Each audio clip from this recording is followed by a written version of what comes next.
On se retrouve pour une nouvelle vidéo, cette fois-ci donc sur les suites numériques. On va essayer de définir ce que c'est, de voir les différents types de suites, etc., les sommes des termes d'une suite, etc. On va un petit peu parler de tout ça. C'est un chapitre fondamental. On va dans un premier temps essayer de définir de façon un peu intuitive cette notion de suite, et puis on va essayer d'en donner une définition un petit peu plus précise. Dans un premier temps, ce qu'on pourrait dire sur les suites, c'est que finalement, ça se résume à une série de nombres réels. Alors ici, on parlera de termes réels, qui se suivent dans un ordre. Qu'est-ce qu'on entend par ordre? C'est ce qui va intervenir avec les notions qu'on va introduire là maintenant. Déjà, dans un premier temps, ces nombres réels qui sont dans la suite, on les appelle des termes. Donc cette suite de nombres-là, elle contient des valeurs, donc des nombres, et ces nombres-là, on les appelle les termes de la suite. Ces termes-là, donc on a dit qu'ils se suivent dans un ordre, qui sont rangés dans un ordre. Il y a un terme qui est en première place, dans un premier rang, on dit, un terme qui est au rang 0, le rang 0 est considéré ici avec les suites, un terme au rang 10, donc on voit que le rang d'ailleurs c'est une valeur qui correspond à un entier naturel, il n'y a pas de rang moins 1, il n'y a pas de rang 1,5, non c'est le rang 0, 1, 2, 3, etc. Le rang, donc c'est la valeur de la place du terme dans la suite. Et puis on a ce qu'on appelle aussi une raison. La raison, c'est en quelque sorte la valeur qui nous indique la façon dont on va passer d'un terme à un terme suivant. Alors c'est une définition, je rappelle qu'ici on est dans... Juste on essaie de donner des définitions intuitives pour commencer un peu l'idée, parce que bien sûr, c'est pas la valeur qui nous indique la façon dont on passe d'un terme à un terme suivant, mais c'est plutôt l'opération qu'on va faire qui va nous permettre de dire comment on passe d'un terme à un autre. Est-ce qu'on multiplie, est-ce qu'on additionne, etc. Mais seulement on multiplie et on additionne par un nombre. Et ce nombre-là, c'est la raison. Donc on peut prendre l'exemple de la suite de nombres 1, 2, 3, 4. Le terme au rang 0, c'est 1. Le terme au rang 1, c'est 2, etc. Et on peut donner pour chaque terme de la suite, ou plutôt on peut définir une relation qui nous permet de retrouver les termes d'une suite. Alors il y a deux façons générales de retrouver les termes d'une suite. Soit on passe par ce qu'on appelle une relation de récurrence, c'est-à-dire une relation qui met en exergue la façon dont on passe d'un terme au terme du rang suivant. Donc là, le terme au rang n, et là, le terme au rang n plus 1. Donc là, il faut que j'additionne par 1. 1 étant donc la raison ici. Ça, c'est ce qu'on appelle une formule de récurrence. Mais il y a aussi d'autres façons de retrouver la valeur d'un terme d'une suite, dit de façon explicite. C'est-à-dire, quand on parle de forme explicite pour une suite, c'est qu'on est capable de définir la valeur du terme en fonction de son rang directement. Je n'ai pas besoin de connaître le terme d'avant ou le terme juste avant. J'ai besoin surtout de connaître le rang. Et à partir du rang, ça y est, si j'ai le rang, la raison et le premier terme, on va expliquer pourquoi ici on a le premier terme, et on va même expliquer qu'on n'a pas forcément besoin d'avoir le premier terme ici, on peut avoir un terme à un rang quelconque.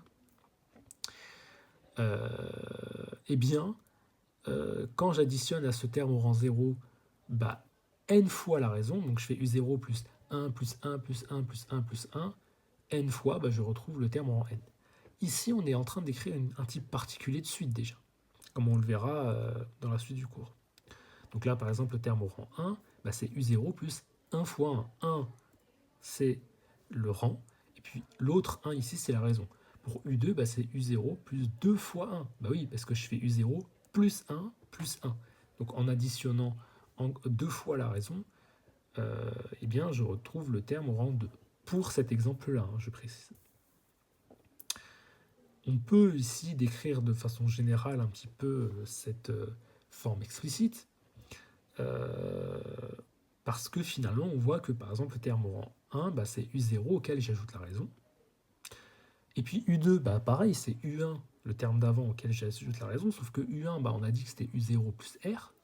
Donc j'ai u0 plus r, ça fait u0 plus 2r. Et puis u3, c'est u2 auquel j'ajoute la raison, sauf que u2, c'est ce qu'on avait dit ici. Donc j'ai U0 plus 2R plus R, ça fait U0 plus 3R. Donc là on voit le 3 et là on voit le 3. Donc on voit qu'on est en train de décrire le terme en fonction de ce rang. Et donc on comprend dans une logique itérative que pour le terme au rang n, en fait ça va être U0 plus n fois R. Ça c'est la logique pour les formes explicites. Alors maintenant essayons d'être un petit peu plus précis sur ce qu'est une suite.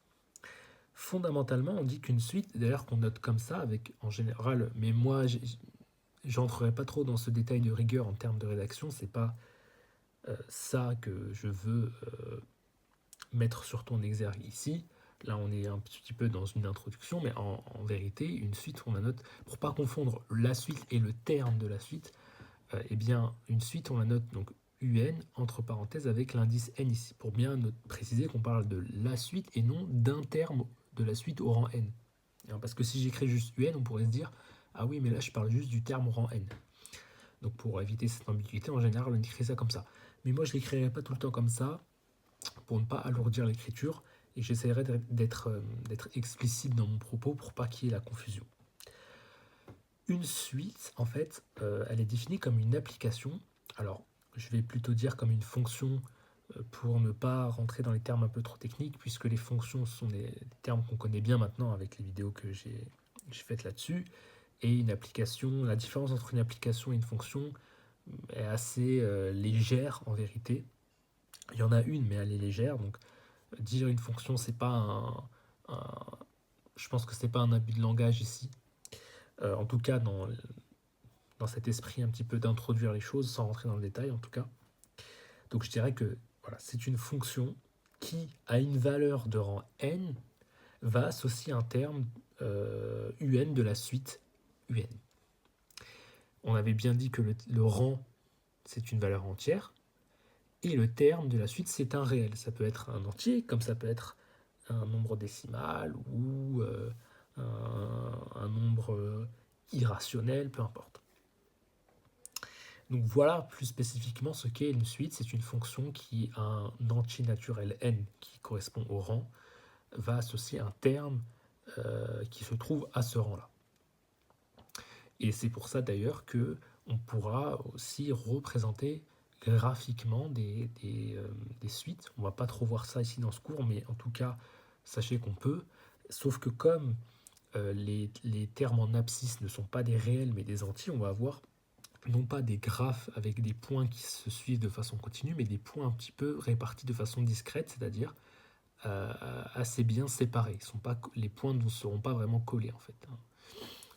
On aura des points comme ça qui décriront en fait le lien qu'il y a entre un terme le lien qu'il y a entre un rang donc, dont la valeur est en abscisse et le terme de la suite qui lui est associé par cette fonction, la suite étant ou les termes de la suite étant les valeurs en ordonnée. Donc comme je disais, il existe différents types de suites. On va commencer par les suites arithmétiques, et en fait on les a déjà un petit peu introduites finalement en introduction, puisqu'en fait les suites arithmétiques, elles sont définies donc soit de façon explicite, soit par récurrence, mais on va rentrer un petit peu plus dans le détail ici malgré tout, par les relations suivantes. En fait, les suites arithmétiques, c'est celles où, pour passer d'un terme au terme suivant, on fait une addition. Et vous comprenez assez aisément que pour l'autre type de suite, ça va être par multiplication. Alors attention aux ambiguïtés, oui, là il y a une multiplication, mais ce que je suis en train de dire, c'est que pour passer d'un terme à un autre, on fait une addition. C'est ça que je dis. Seulement,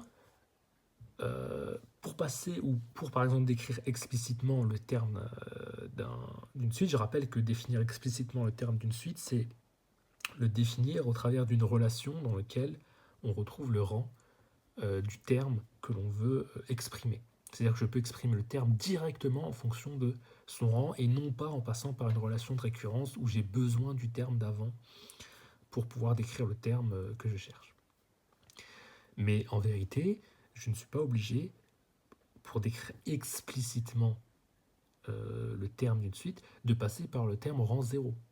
On sait que pour décrire explicitement, on a besoin de l'indice n ici et de la raison, mais on n'est pas forcément obligé d'avoir le terme au rang 0. On peut avoir un terme à un rang quelconque que j'ai appelé ici P.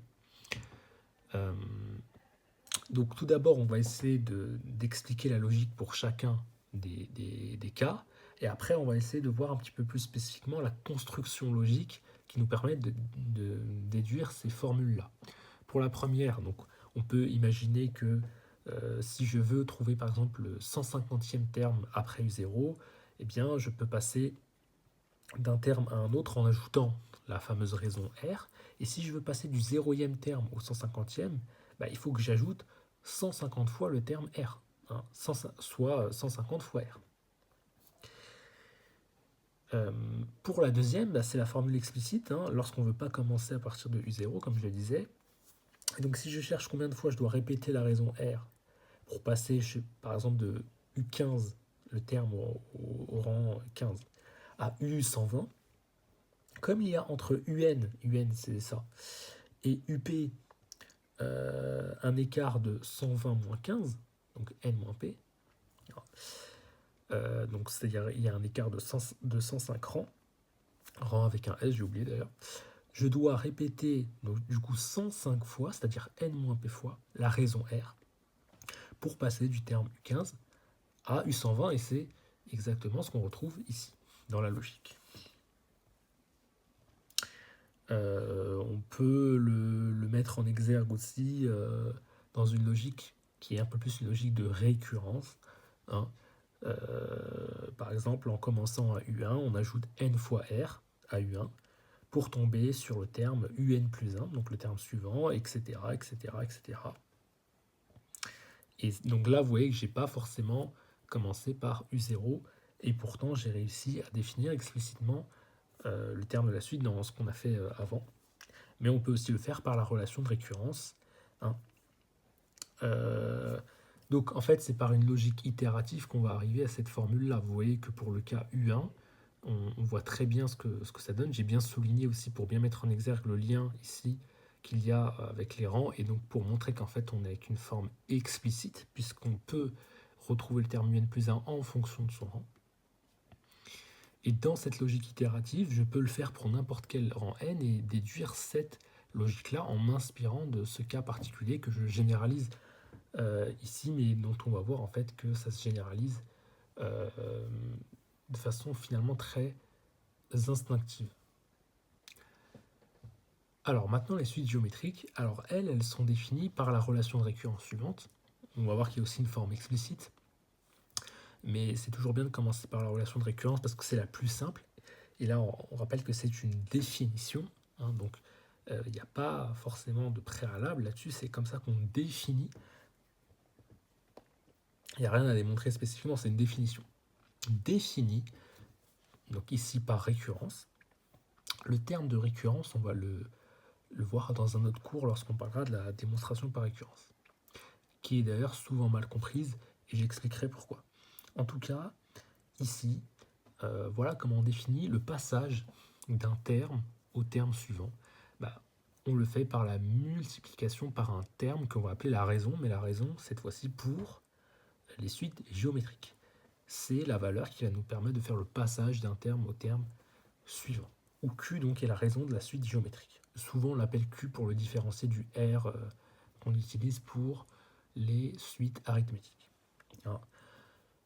Et du coup, toujours dans une logique qu'on avait un petit peu utilisée pour les suites arithmétiques, mais qu'on va maintenant utiliser pour les suites géométriques pour pouvoir un petit peu définir, disons, une forme explicite pour les suites géométriques.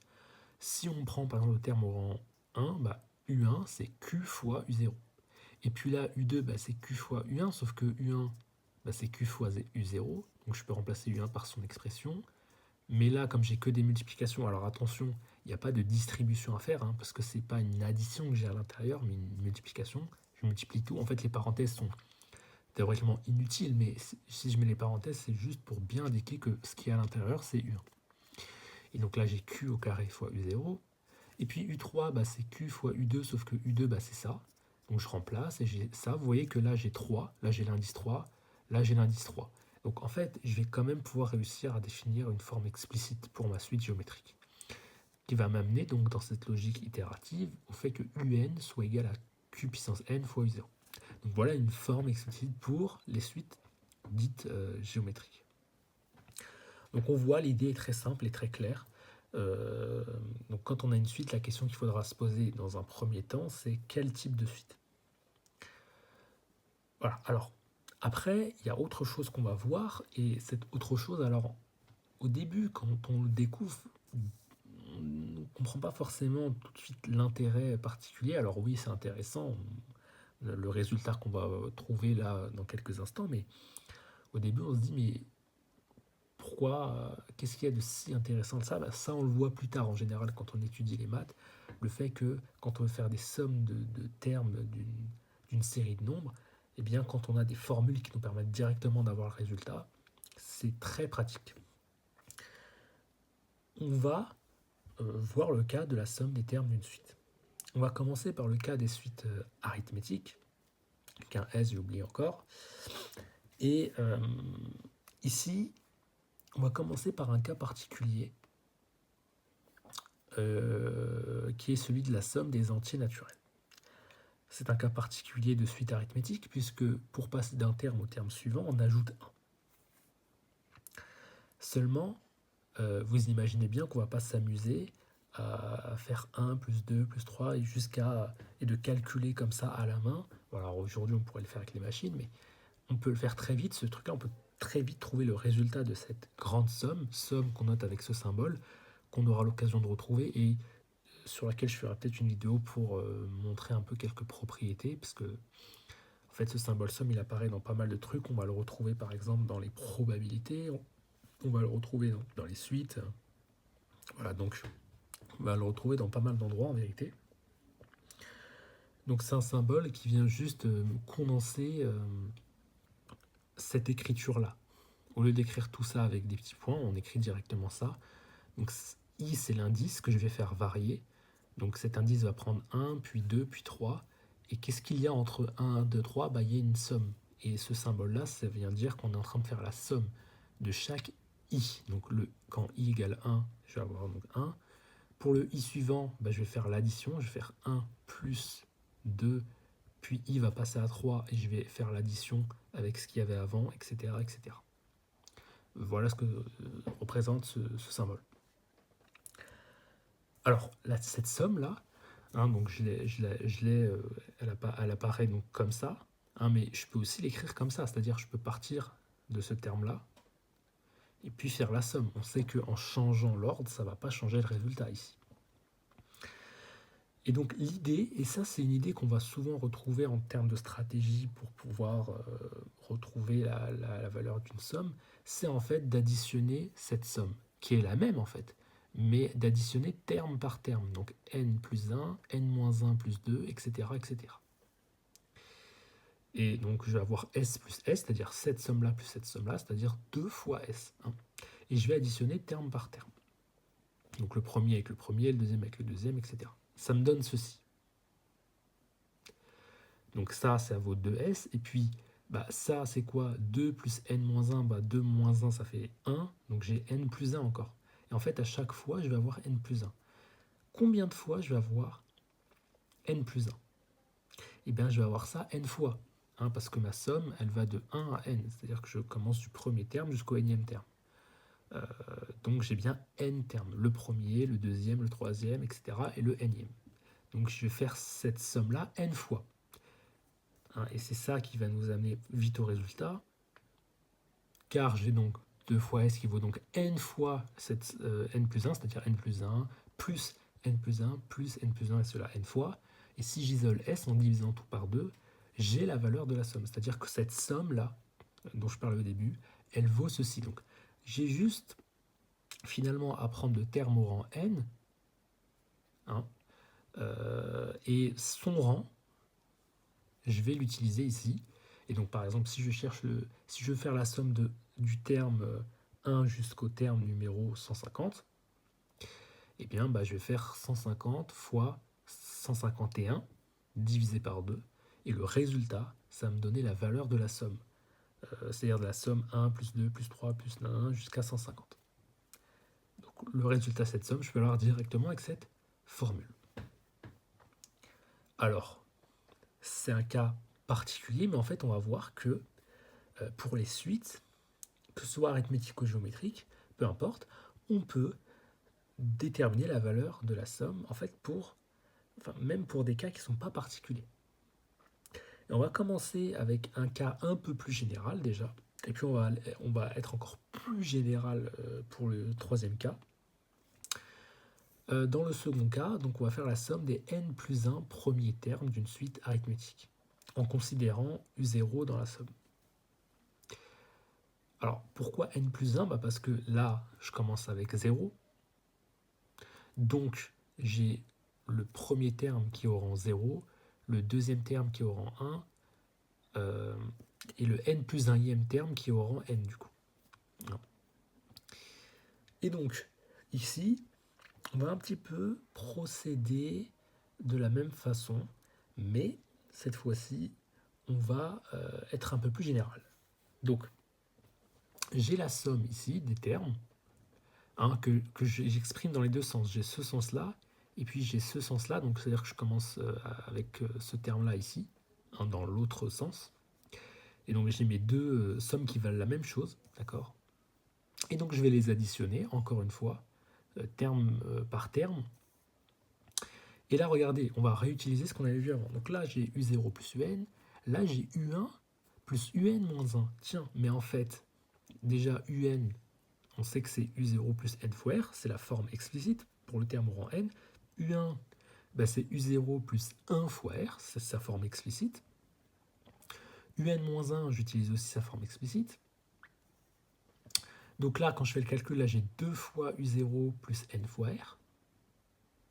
Là, j'ai 2 fois U0 plus N fois R aussi, parce que là, je vais avoir, donc si je distribue, je vais avoir NR moins R. Donc R et moins R vont s'annuler, il va rester U0 plus N fois R. Hein. Et en fait, ça, je vais l'avoir pour tous les termes à chaque fois. Mais du coup, 2 fois U0, c'est U0 plus U0. Hein, donc là, j'ai U0 plus U0 plus N fois R. Là, pareil. Sauf que U0 plus N fois R, c'est UN. C'est ce qu'on avait déjà dit là. On avait fait le passage de l'un à l'autre. Maintenant, on fait dans l'autre sens. Et là, vous voyez, j'ai U0 plus UN et cela, N plus 1 fois. Parce que l'addition, je la fais terme par terme. Donc j'ai autant de termes à additionner que j'ai de termes dans la somme. Si j'ai N plus 1 terme, je vais faire N plus 1 addition. La première addition, la deuxième, la troisième, là, N plus 1e. C'est ce que j'ai ici, donc c'est ce que je traduis là, et puis en isolant S, je retrouve donc ma formule pour la somme des termes d'une suite arithmétique, des n plus 1 premiers termes de la suite arithmétique, en considérant U0. Donc ça, voilà, ça nous donne un cas un peu plus général. Seulement, on peut aller encore plus loin dans la généralité en ne considérant même pas U0. Donc cette fois-ci, même logique, on va appliquer la même logique, mais cette fois-ci pour les n premiers termes sans considérer U0. Donc, pour ce qui est de la logique des sommes, en passant par un ordre ou un autre, ça va être la même logique. Mais là, il faut considérer qu'on a les termes d'une suite, donc qui commencent au rang 0 jusqu'au rang n. Et en fait, on va commencer la somme uniquement à partir du terme au rang p. C'est-à-dire que les termes avant p, on ne va pas les considérer dans notre somme, on va faire la somme que à partir du terme au rang p jusqu'au rang n. Donc ça va faire UP plus UP plus 1, etc. jusqu'à UN. Et puis on peut aussi le faire dans l'autre sens, ça nous donne la même somme. On peut additionner terme à terme, additionner donc ici. Et en fait, ce que je vais faire, c'est que les termes UN, etc., je vais les considérer en fonction de leur forme explicite, mais avec UP et non plus U0. Un peu dans ce qu'on avait expliqué au début du cours. Donc là, par exemple, pour le terme au rang P plus 1, donc je rappelle la logique, ici le terme au rang N, il va apparaître, donc le rang, il apparaît ici, il va être soustrait par P. Donc par exemple, le terme au rang P plus 1, il va être soustrait par P. Le terme au rang N-1, il va être soustrait par P à chaque fois. Le terme au rang N, c'est exactement cette formule-là. Donc là, j'ai ça ici pour la somme des deux. Et puis pour la somme des deux, là, UP plus 1, c'est UP plus P plus 1 moins P fois R. Je m'inspire ici de cette formule. Plus, puisque j'ai l'addition avec ça, UP plus N-1 moins P fois R, etc. Mais sauf que ça, en fait, regardez ce que ça donnait. Donc là, je vais avoir 2 UP plus ça. Et là aussi, je vais avoir 2 UP plus, alors là, quand je distribue le R, là déjà, les P vont s'annuler, il va rester 1 fois R, ça fait R. Donc là, je vais avoir R. Et puis là, bah, je vais avoir, il faut distribuer, donc N fois R. Là, je vais avoir R fois moins 1, donc moins R, ça va s'annuler avec ce R-là. Là, je vais avoir R moins P, ça fait moins PR. Et puis, je peux factoriser par R, ça va me donner R facteur de N moins P. Hein, donc, en fait, je vais avoir encore une fois la même chose. Et combien de fois? Ça, c'est intéressant. Combien de fois? Eh bien, je vais avoir ça N moins P plus 1 fois. Pourquoi? Alors, on rappelle qu'on a ici, au départ, si on prend la suite qui part du rang 0 jusqu'au rang N, on a N plus 1 terme. Là, j'ai P terme, hein, parce que rappelez-vous, je pars de 0, donc P-1, c'est le Pième terme. Donc là, j'ai P terme, mais je considère que ça. Donc en fait, je considère N plus 1 terme moins P. Donc ça fait N plus 1 moins P terme. Mais je peux échanger l'ordre ici, écrire donc que c'est N moins P plus 1 terme, c'est exactement la même chose. Et donc N plus 1 fois, j'aurai cette expression-là qui va revenir. Donc c'est ce que j'écris ici.